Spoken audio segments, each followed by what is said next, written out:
Good evening, everyone. I hope everyone is healthy and doing well and staying safe at home. A warm welcome to everybody at the day 3 of our week and series of live sessions initiated by Udan, the Motivational Society of Hansraj. Thanks for joining. Hey everyone, myself, Janvi Rai, the President of Society and your host for the evening. Get ready, be attentive. Any questions or queries will be resolved at the end of the session. I request you to drop your questions in the chat box. Next up, our guest speaker for the evening is Mr. Rahul Rai. So he is Officer at Ministry of Home Affairs. He was former probationary officer at State Bank of India. He studied at Amity School of Engineering and Technology. Let's get to know about him and what all he has to impart to us. Over to you, sir.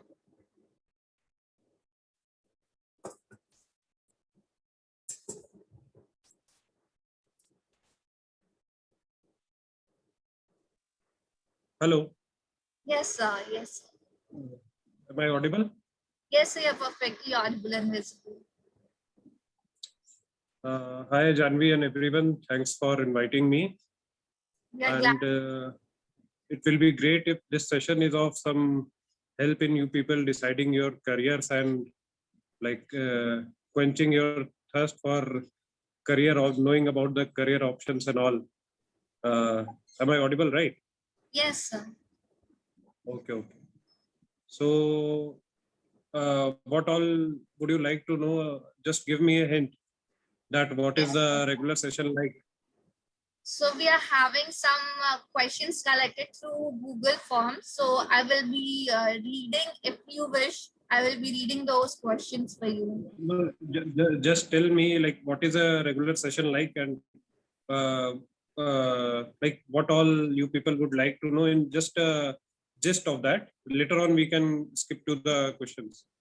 If we're talking about the gist, sir, we can say UPSC and how to prepare, when to start, should we start in the college, and which year should we start, how should we do that, Okay. This kind of thing. Got it. So you see, first I'll tell a bit about myself, then how I prepared and what are the various career options which you people might take. So let's start with that only. My schooling and everything was done in Delhi, and later on, since I was a PCM student, if you would like to say, so naturally during that time, everyone who was studying in physics, chemistry, maths in 11th and 12th, he went for engineering. Even I did that, and was not quite good enough a student to clear IIT. So, and my parents were quite loving enough not to send me to some far off distant college. So we decided that anyhow, it's okay that there is a good engineering college nearby. Let's study there only. So this was how I entered into engineering. During engineering, I did okay like everyone in college. People don't think much about their career options and all. I think it is quite good that you people, while still in college, are exploring things, meeting people, inviting them, getting to know their views. We never did any sort of those things, and which we should have done that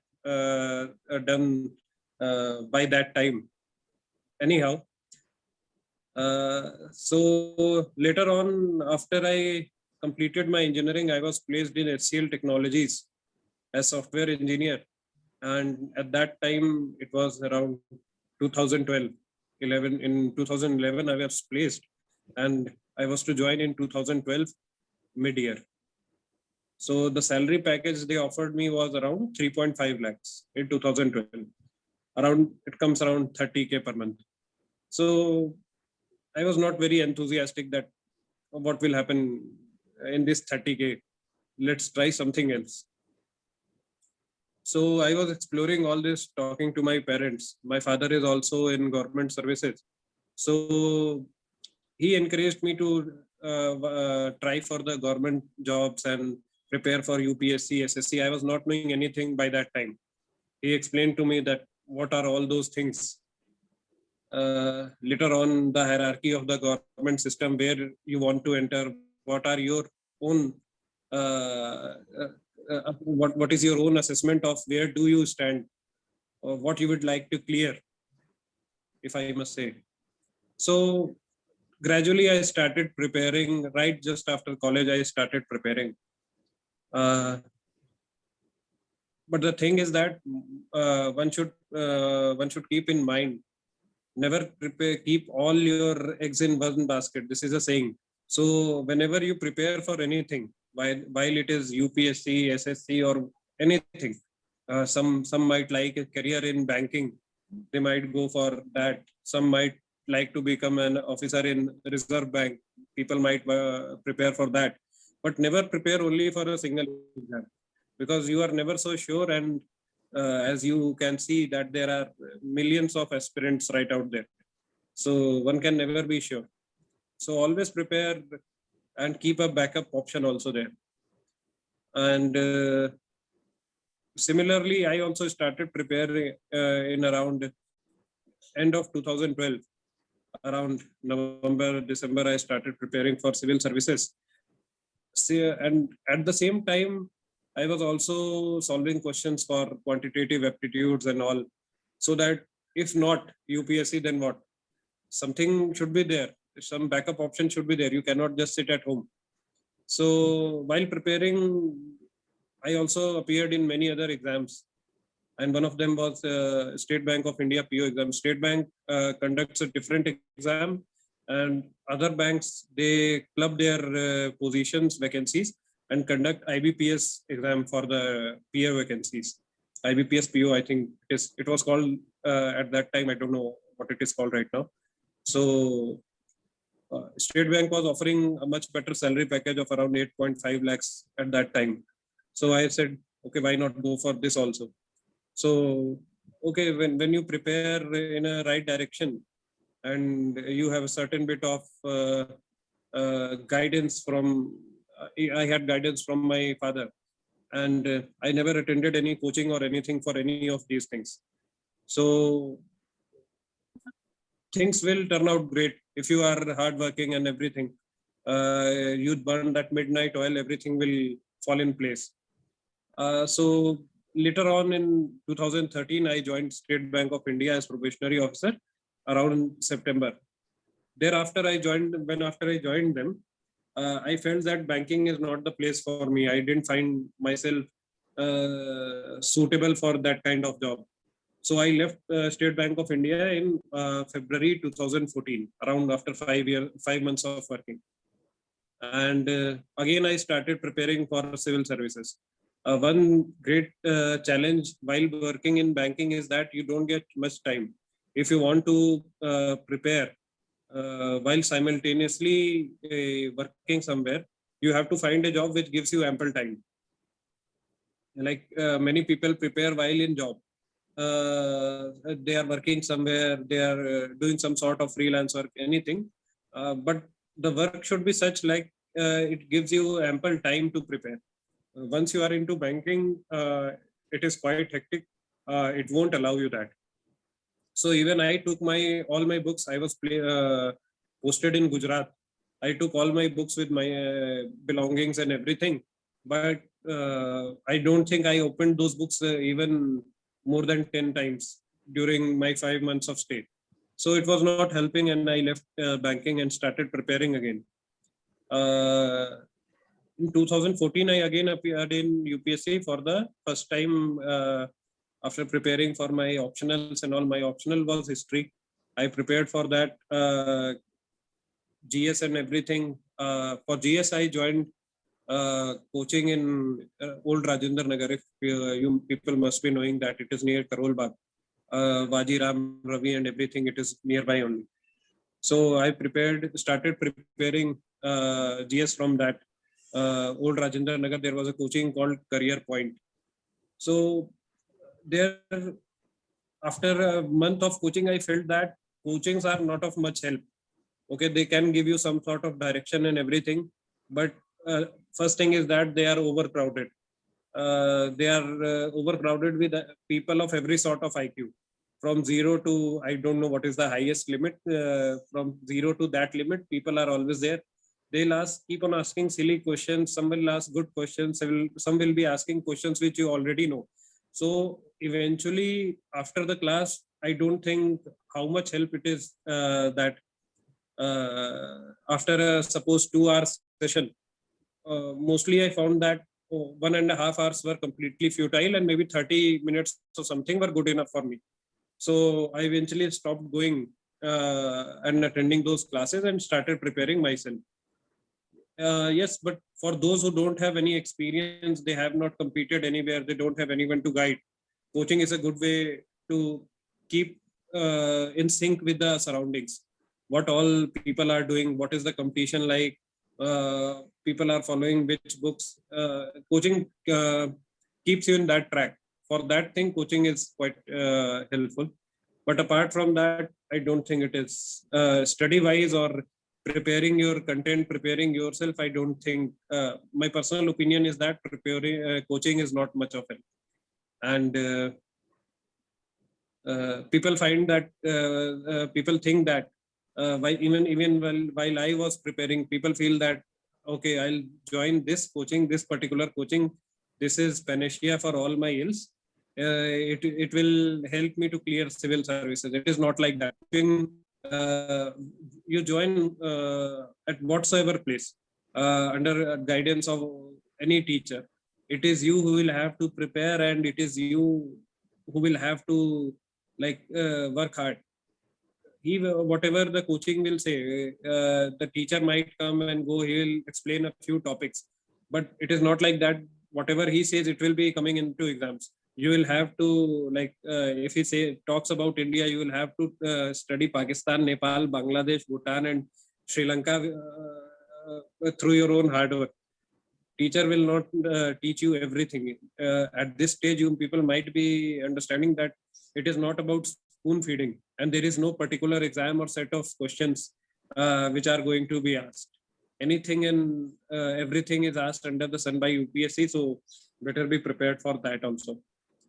And in 2014, I appeared in civil services side by side, second time as a backup option. This time I saw advertisement for CAPF exam by UPSC, Central Armed Police Forces exam, and I appeared in that too.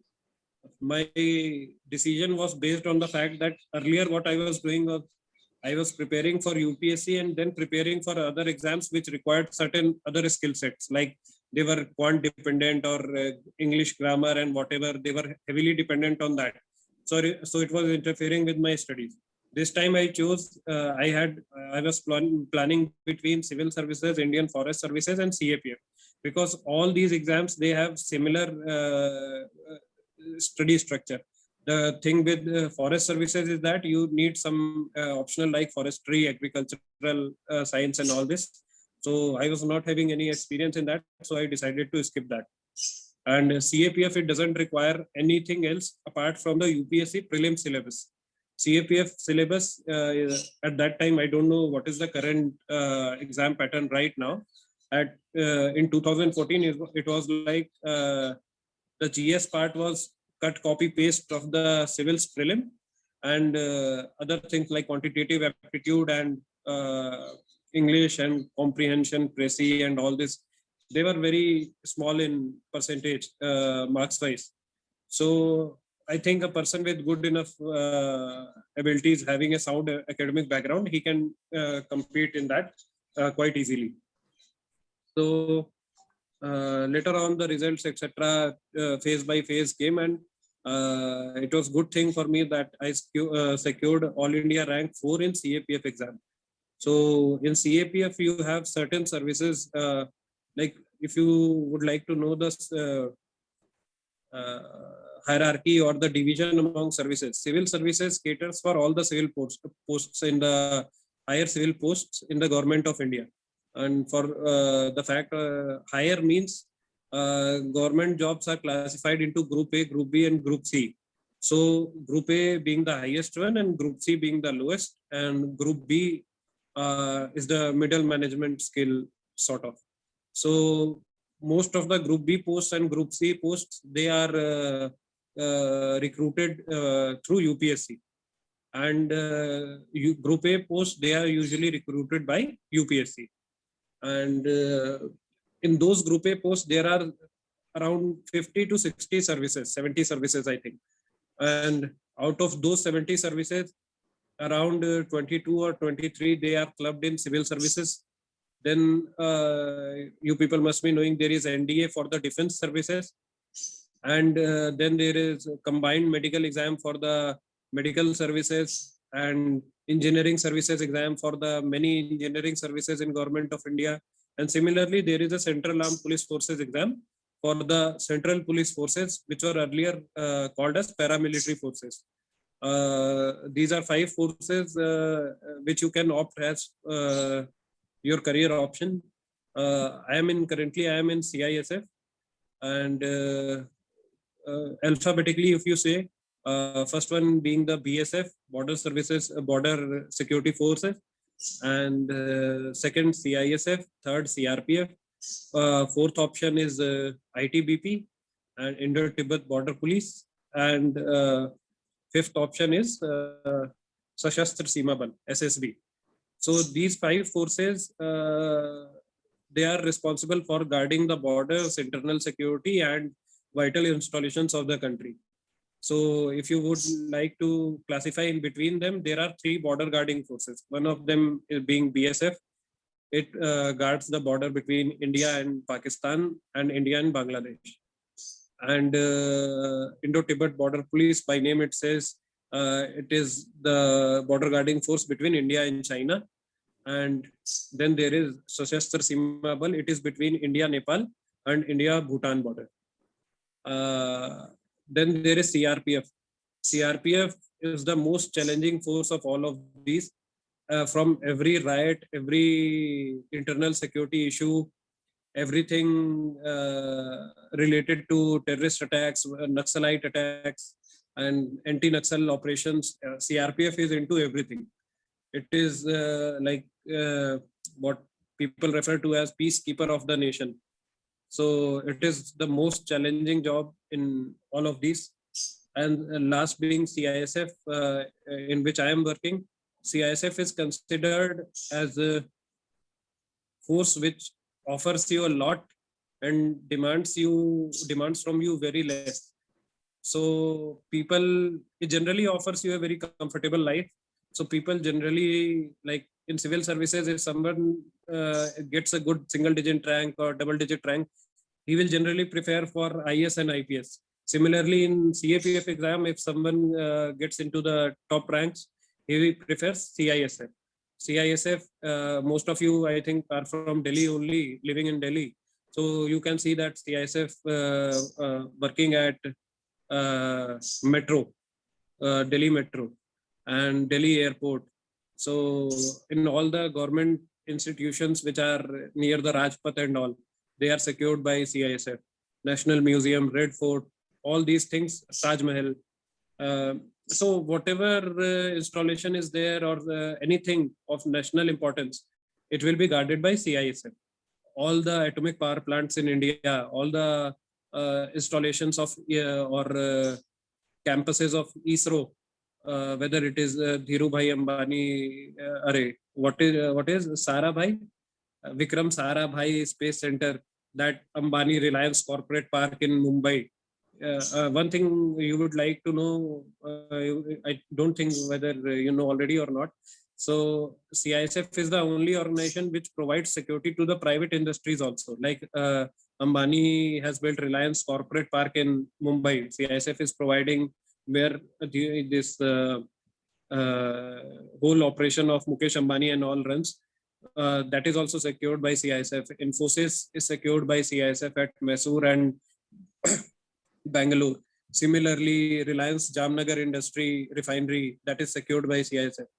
So basically all power plants and dams and everything from airports. Airport is a very big client of CISF. Every airport in country, if it is of some stature, around 70 to 75 airports, they are currently manned by CISF only. So by the virtue of these locations or these serving these industries, CISF offers a very good life, because all these things, airports, they are usually in developed areas. When you choose other border guarding forces, etc., you will certainly be working at the borders, away from your family and everything. So you will have some compromises to make. And CISF, it offers you like Delhi airport, it is in Delhi, and everything around that. There is certain glamour, there is certain sense of being within the society despite being in forces. So CISF is quite unique in that aspect. And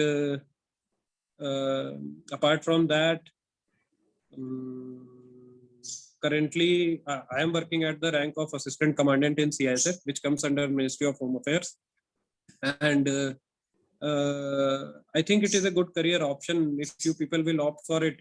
Though other forces are quite challenging on personal front also. The CISF is also challenging, but in comparison to those, it offers a quite easy sailing life.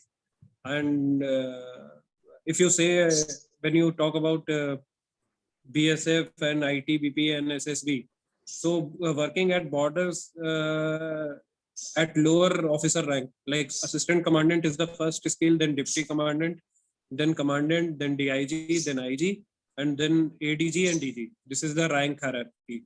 So at assistant commandant level, CISF is the only force, I think, which offers you a family life. Rest of those assistant commandants in border guarding forces, they are known as company commanders, and they every battalion in those forces, it is assigned a set of a range of border which they have to secure. And then battalions are divided into 6 to 7 companies, and each company of around 130 people is headed by an assistant commandant. So naturally, when his job profile area of responsibility is border, he will have to stay near the border only, which they do. And those are very inhospitable and terrain for family. You cannot keep your family, kids and everything. You cannot expect a normal life in those scenarios. So basically the family and all, they live in battalions. So until and unless they are promoted as deputy commandants, they don't get to enjoy the family life. Otherwise, they are also good. And CAPF's one of the other major role, apart from their own duties, is that during the elections and all, for the conduct of free and fair elections in the democratic process of India, whenever there are state and national level elections like general parliamentary elections and all. So during those times, all the vulnerable booths and everything, they are guarded by CAPFs. All the movement of what you call EVMs, strong rooms, everything from taking the EVMs from strong room to the polling stations, and after polling stations, escorting the EVMs back to strong room. All this is taken care of by the CAPFs. So I think if you people will opt for it, there are certain prerequisites also. Like there is a certain age limit which under which you have to be. For general candidates, it is 25 years, and which is quite less when compared to civil services. So you have a very less amount of time to decide if you want to enter into these forces. When I appeared in 2014, it was my first and last attempt. Even before that, I was not even knowing of this exam. So it's quite good that you people still, I think around 19, 20, 21 years of age, you people are exploring these things. You still have 3 to 4 years to go. You can compete in these exams and maybe sail through. Then another thing is that there is a physical exam also. Unlike civil services, in this exam you have a, though the physical criteria is quite less and easy, but still I have seen people fail in that because the running is of 800 meters. but people who usually prepare, they become fat and everything. They don't even go out of house. So when they start to run 800 meters, after 100 meters and 200 meters, their tongue sticks out and they go completely flat on the running track. So people who want to clear, they can clear easily. I practiced for 15 days. It was just like that. Even I was like that only. The first day when the results for written came and I was to appear in physicals, I was not knowing anything much. I said, okay, 800 meters, it seems good. I can run that. I went out in the park, marked all the where is 800 meter, 400 meter, everything. After 100 meters, everything went black, and I was like, "Arey baap re, itna kaise hoga ye?" So, but 800 meters is nothing. People can run that much, and there are certain time limits. For girls, it is even more. The time limit is higher, so they can easily come into that. Then there is long jump. It is also quite easy, and one thing is shot put. Shot put, you must have seen in your college or some events, a round ball, which is a metal ball, which is thrown. That is also a single chance event, and people can qualify that. Then there is restriction in height. You have to be above certain height. So people must check that also, whether they are above the qualifying standard in the height, weight, and chest measurement for the boys. And just like a regular medical exam is taken by the officers of whatever center, medical officers of whatever center you are allotted. And then the exam, finally interview is conducted by the UPSC, and the board is similar of what is detailed for the civil services exam. Like when I was appearing in CAPF interviews in January 2015, simultaneously interviews for Indian Forest Services were also happening in other boards. Some boards were taking the interviews of CAPF, some were taking the interviews of Indian Forest Service. So it is a good career option, a good way to get into the Group A services. And in recent times, if people would like to know, earlier there were many issues with the CAPFs, but in recent times things are much more brighter. People, I think, they will get much more options than the earlier lot, since nowadays people are much more attentive about their careers. The information flow is higher. So I think in the eventuality, it will serve as a good career option. And I hope all of you who would like to prepare for that, and my uh, best wishes with all of them, that if they can clear, and for those who come into CISF also, I'll be welcoming them and would be happy to be as a mentor for all of you. That's it. Janvi, anything else if you would like to know, or people would like to know? Sir, there's everything you told us about, and it was really glad. We are really glad that we got to know about your whole journey to the UPSC.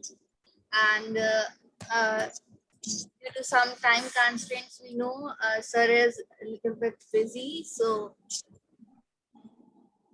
I would just say thank you, sir, for gracing us with your valuable insights and knowledge. Now, if anyone in the audience has questions to sir, please raise hand.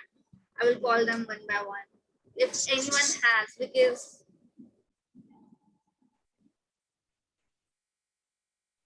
okay, so I think no one has questions. So we have been fortunate enough, sir, to have you with us today. Thank you for gracing us with your presence and clearing the doubts. I extend my heartfelt thanks from Udan Society and for sparing your precious time from your busy schedule and gracing the session.